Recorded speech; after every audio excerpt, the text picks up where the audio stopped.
মাশাআল্লাহ এরা শুনে। কিন্তু আমরা মাযহাব যারা মানি এই আমগো এক দুর্ভোগ, কপাল খারাপ। আমাদের মাহফিল গুলাতে এত মিথ্যা গল্প কাহিনী হয় আর ওইটাতে মানুষ খুব বেশি হয়। এদিক দিয়ে আমরা ব্যর্থ। এই ব্যর্থতা, এটা আমাদের ব্যর্থতা, কিছু করার নাই। আমরা হয়ে গেছি এরকম।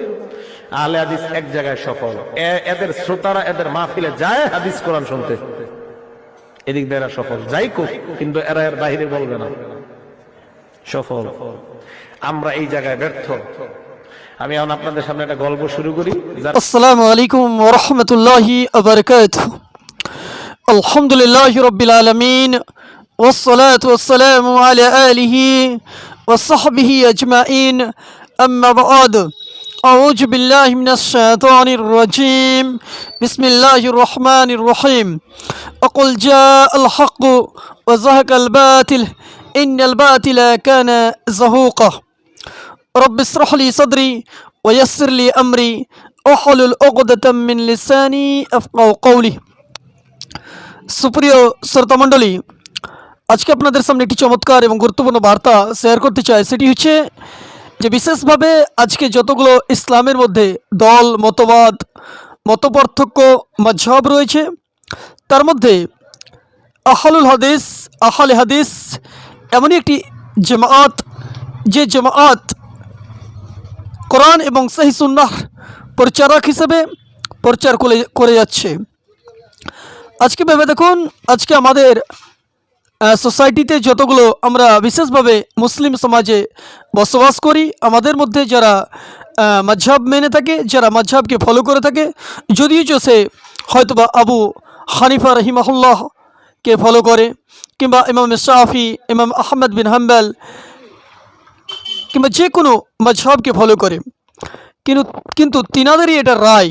বিশেষভাবে একজন বিশিষ্ট ইসলামের একজন প্রচারক, ইসলামের একজন দায়ী, যিনি আরিফ বিন হাবিব, তিনি বড় আফসোস করে বলছেন যে দেখেন, আজকে আমরা ব্যর্থ, আজকে আমরা অনর্থক। কেন কি আমাদের মাহফিলে শুধুমাত্র কিসসা কাহানি, বানাওয়াট কাহানি, জাল হাদিসের আলোচনা হয়, কিন্তু আহলুল হাদিসদের মধ্যে এটা আপনি পাবেন না। এটা তারা সার্থক এবং তাদের শ্রোতাগণ সার্থক, তারা সফল, তারা সফলতাকারী হিসেবে তারা সাকসেস। কারণ হচ্ছে তাদের মাহফিলে কোরআন এবং সহিহ সুন্নাহর আলোচনা হয়। কিন্তু আমরা যারা মাযহাব ফলো করি, আমরা যারা মাযহাবী, যারা আমরা মাযহাবের অনুসারী, কিন্তু আমরা এখানে ব্যর্থ। তিনি নিজে এটা স্বীকার করেছেন। এবং একটু ভেবে দেখুন, আল্লাহ রাব্বুল ইজ্জত তিনি নিজেই বলছেন, আকুল জাআল হক ওয়া যাহাকাল বাতিল ইন্নাল বাতিলা কানা যাহুকা। আল্লাহ রাব্বুল ইজ্জত তিনি বলছেন যে হক এসেছে এবং বাতিল বিনষ্ট হয়েছে, এবং বাতিলের আনয়ন হয়েছে শুধুমাত্র বিনষ্ট হওয়ার কারণেই।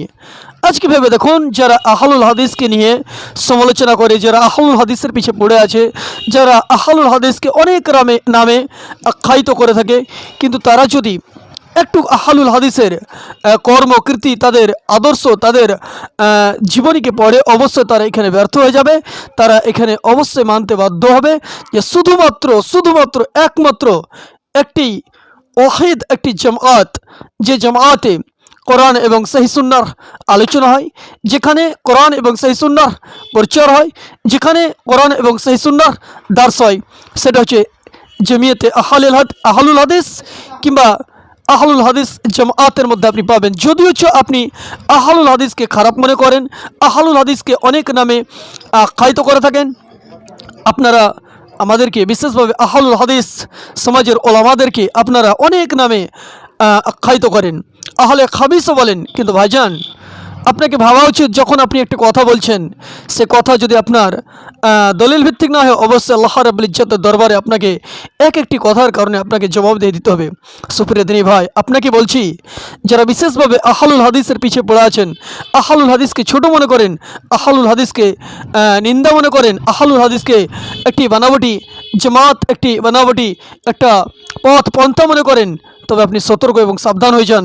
এবং আহলুল হাদিসের যে বই, আহলুল হাদিসের যে প্রচেষ্টা শুধুমাত্র একটি, সেটা হচ্ছে কোরআন এবং সহিহ সুন্নাহর আলোচনা করা, সালাফদের মতবাদকে গ্রহণ করা, এটা হচ্ছে আহলুল হাদিসের একটি পদ্ধতি, একটি তরিকা, একটি রাস্তা।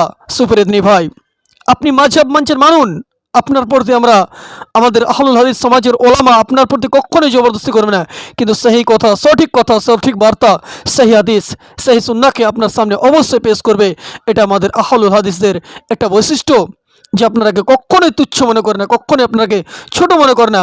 অবশ্যই আপনারা নিজে এটা গ্রহণ করছেন, এটা আপনারা নিজেই অ্যাকসেপ্ট করছেন যে আমাদের মাযহাবের মধ্যে অনেক রকম ভেজাল, আমাদের মাযহাবের মধ্যে অনেক রকম কিসসা কাহানি, আমাদের মাযহাবের মধ্যে অনেক রকম জাল জয়ীফ হাদিসের আলোচনা করা হয়, কিন্তু আহলুল হাদিসদের মধ্যে এটা হয় না।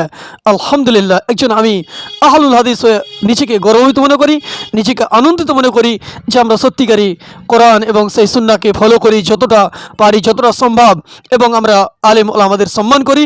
সুপ্রিয় ভাই, অবশ্যই আপনি আহলুল হাদিসকে গালি দেওয়ার পূর্বে, আহলুল হাদিসের প্রতি কোনো নিন্দা আরোপ করার পূর্বে আপনি আহলুল হাদিসের পদ্ধতি, আহলুল হাদিসের যে দাবি, তার প্রতি আপনি অবশ্যই লক্ষ্য রাখুন।